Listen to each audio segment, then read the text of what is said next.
tree has just meant so much to me. It's one of my babies for sure. Sue Bible and her husband have lived on this property for 40 years. She likes to say they don't own this tree, they are its caretakers.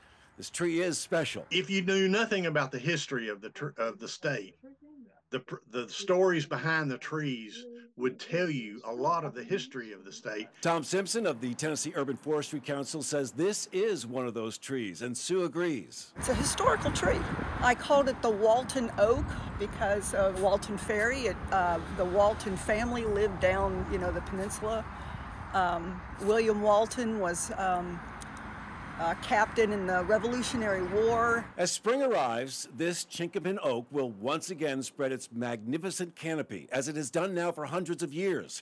Its role in state history, significant. We know it's been there since 1785. That was when Captain William Walton was at the fort, Mansker Fort. We know it's 250 years old. The Walton Oak, as it's now known, then on Walton Road, was a vital navigational aid for travelers. These particular trees only grew in open grasslands. It was a landmark tree. Settlers would say, I'll meet you under such and such a tree at such and such a place, almost a lighthouse. On land. The lighthouse witnessed the Revolutionary War, the Indian Wars, and the development of this entire region.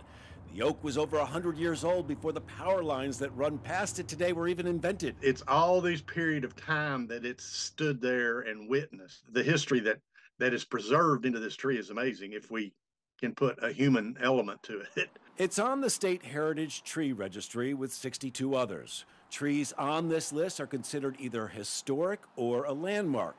The Walton Oak is both. Sue Bible, for the past 20 years, has been working to make sure it's protected for generations to come. I've tried to get this tree on a lot of different registries. I have a lot of paperwork, a file probably about an inch thick. Today, its 80-foot height seems almost hidden as the world has grown up around it.